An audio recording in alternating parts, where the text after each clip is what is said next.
vous dites, et je comprends ça, hein, vous dites, le gars vient d'être élu, et très rapidement, il a une majorité négative. Et Paul, j'attire votre attention sur le fait que s'il a une majorité négative, c'est-à-dire une opinion publique qui lui est hostile très rapidement, et que vous considérez que c'est une habitude, c'est vrai que c'est une habitude, c'est peut-être parce que, dès qu'il est élu, il trahit ses promesses, c'est-à-dire qu'il ne fait pas ce qu'il a promis, et donc il devient impopulaire, et c'est normal qu'on ait envie de s'en débarrasser, puisqu'il ne fait pas ce qu'il a dit pendant sa campagne électorale. Et si par contre il sait, mais Paul, si par contre il sait que par RIC, il peut être viré, ben il va respecter ses promesses et donc il ne sera pas viré. Et l'opinion ne sera pas défavorable. Qu'est-ce que vous pensez? Non mais c'est logique ça. J'en profite pour glisser une question de la salle qui demande est-ce que la révocation pour haute trahison est toujours possible pour le président? Non, attends, ça mélange le...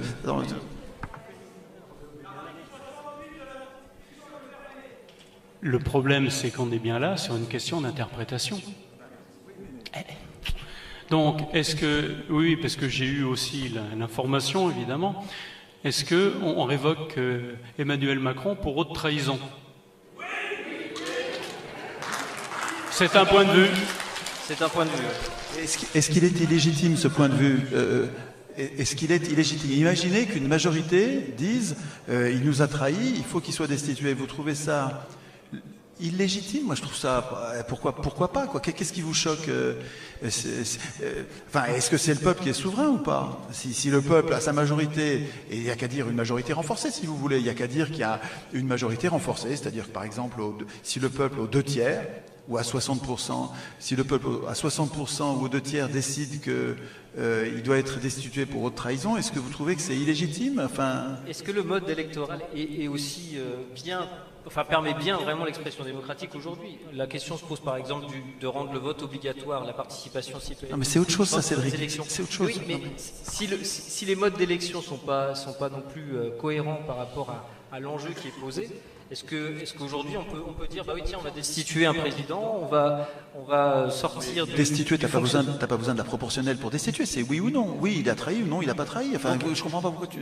30% des votants disent oui et ça y est, c'est bon, c'est fait quoi. Non mais on a dit 60%. On a dit il y a majorité qualifiée, il faut que vraiment ce soit clair, des gens soient outrés et nombreux à être outrés. Mais s'ils sont nombreux à être outrés, vous trouvez ça illégitime qu'ils soient virés? Alors attendez, vous êtes en train de nous détruire le droit du travail. On se fait virer sans qu'il n'y ait plus aucune protection. Donc les citoyens sont traités comme du bétail qui peut être viré sans aucune dignité, et vous considérez que l'élu central, là, lui, il peut jamais être viré. Enfin, c'est deux poids, deux mesures. Pourquoi est-ce que le patron du pays pourrait pas être viré par son employeur?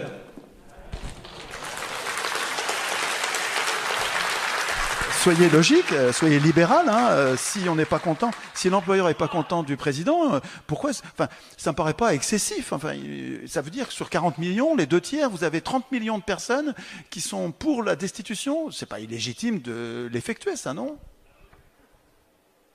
Oui. Est-ce que ça fragiliserait vous réfléchissez, pas les Aux 2/3, éventuellement, oui, mais parce que c'est quoi le but? Qu'est-ce qui vous choque? Le but de tout ça, qu'est-ce qui vous fait tordre le nez comme ça? Je comprends pas. Ça, c'est tellement évident, ce truc-là. Comment vous n'arrivez pas à imaginer que... À partir du moment... C'est peut-être parce qu'on parle de Macron, mais prenez n'importe quel président. Je ne pense pas à une personne plutôt qu'à une autre. C'est pas une affaire avec Macron. C'est pas une question de personne. Non, c'est pas une question de personne. C'est-à-dire que... Est-ce que vous avez... Moi, j'ai jamais trouvé un président de la République qui fasse exactement ce que je voudrais. Jamais. Et je le trouverai pas. C'est clair. Oui, mais au point de dire que c'est un traître, c'est quand même rare. Enfin, on est en train d'y arriver en ce moment. Ah non, mais on n'a pas dit ça de tous les présidents. Non, c'est nouveau. Il y a une dégradation, là. Hein. C'est haute trahison, là. J'ai reçu ça je vois très bien de quel type de parti politique, mais j'ai reçu ça de très peu de gens. Hein. Non. Attendez, moi je l'ai écrit à personne, mais je le pense. Donc il y a des tas de gens qui vous écrivent pas et qui le pensent. Et c'est au moment du vote que vous allez vous apercevoir qu'il y a plein de gens qui se donnent pas la peine d'écrire à leurs élus, mais qui ont une opinion politique quand même bien. Mais elle est légitime cette opinion quand même, non? Ou bien, enfin, je comprends pas ce qui vous retient de reconnaître la légitimité d'une majorité populaire qui dirait je ne veux plus de tels représentants. Non, vous acceptez l'élection, pourquoi pas la révocation? Parce que vous voyez, ce que je vois dans ce pays, c'est qu'il y a quand même des tendances, à l'autoritarisme, et pas seulement chez les élus. Et je vous le fais pas dire. Et deux, je vous rappellerai quand même, quand on regarde le 19e siècle, que c'est un siècle où il y a plus de dictature que de même d'une pauvre petite démocratie où vous avez le droit de vote. Donc les tendances, et quand je vois qu'un certain nombre de personnes me disent qu'il faudrait un pouvoir autoritaire, je me dis, si effectivement on a ce genre de choses, donc on révoque, vous dites ça va faire qu'à un moment donné les gens vont se poser des questions. Ou le gars qui est là va faire ce qu'on lui dit. Bon. Pouvoir autoritaire ou pouvoir populaire, j'ai pas très bien compris. Non, certains, je sais plus, alors il y avait un sondage qui était, moi je me demande s'il a été bien fait quand même, parce que 40% des Français voulaient un pouvoir autoritaire. Bon. Alors, qui a été sondé dans la salle? C'était un sondage. Ah oui, mais bon, les sondages se trompent parfois, mais pas tant que ça non plus. Parce que là, on ne parle pas d'un pouvoir autoritaire. Donc vous voyez, le problème, c'est l'évolution doit toujours être mesurée. Sinon, quand il y a une évolution rapide sur quelque chose, en général, on a un retour en arrière. Ça, c'est le prof d'histoire qui parle. Je suis désolé, mais... Et donc, je me méfie toujours, effectivement, il faut que ce soit bien bordé, parce que si jamais on aboutit au bordel, on peut être sûr que la claque derrière, on la connaît. Alors, ça fait la transition, justement, avec la question suivante. Pour aller dans le sens... Attends une seconde. Mais vas-y, je t'en prie, Étienne. Pour ce qu'on disait tout à l'heure, vous disiez...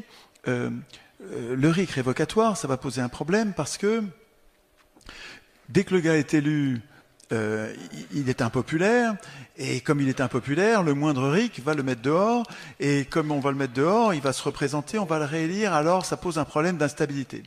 Mais, vous savez,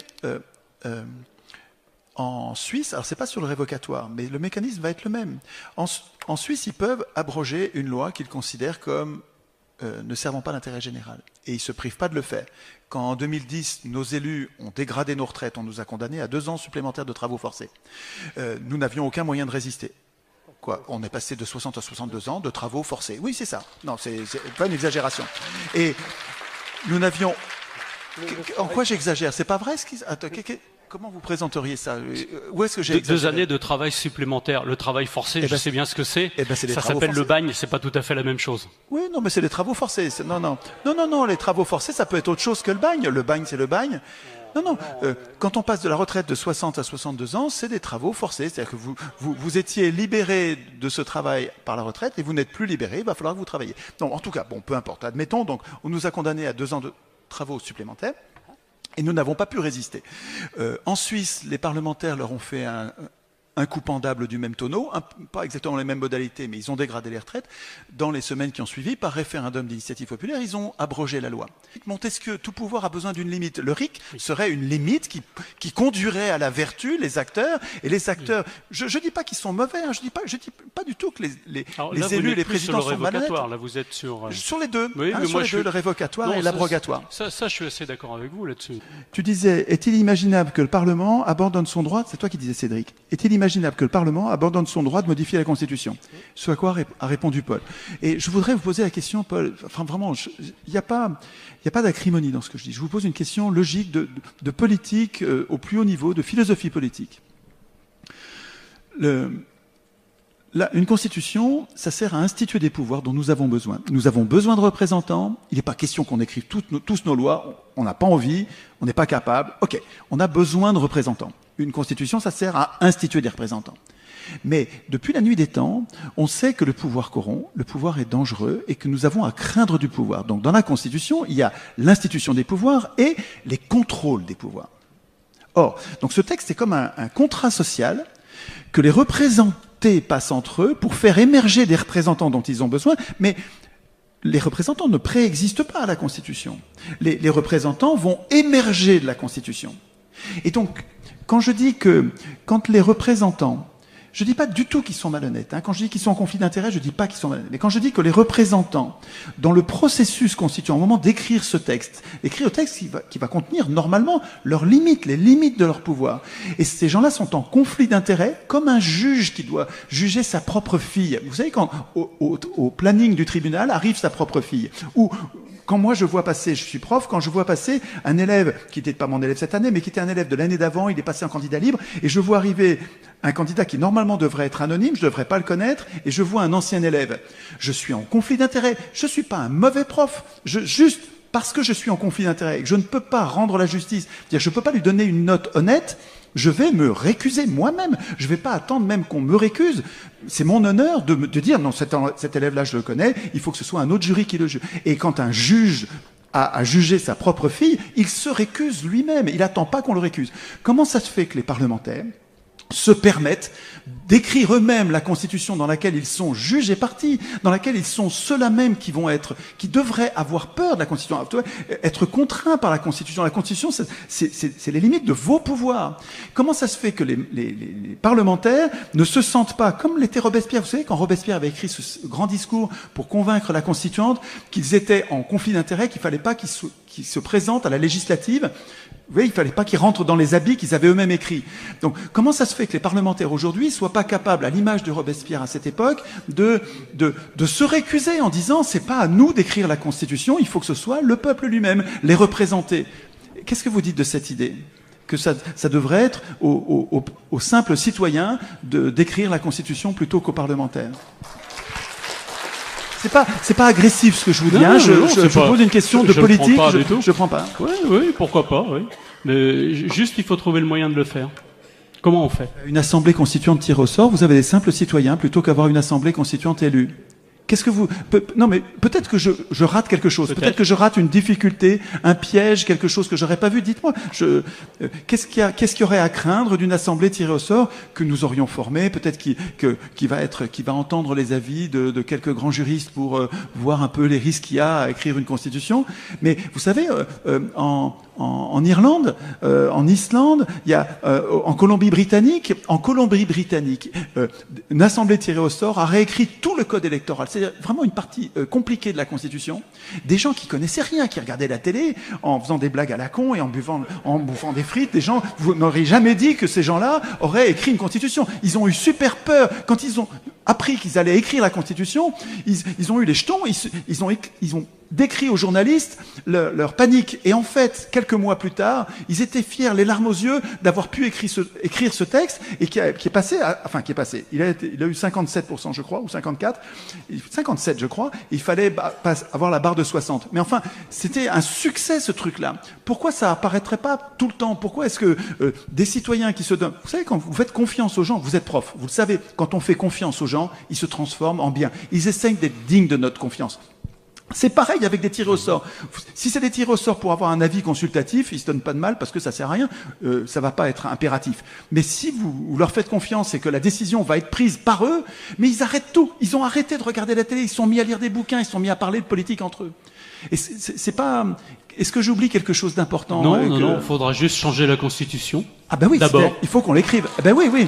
Mais attendez, Paul, tous ceux qui ont écrit cette Constitution sont morts. Les vivants sont gouvernés par des morts. C'est quand même pas raisonnable. Nous sommes légitimes.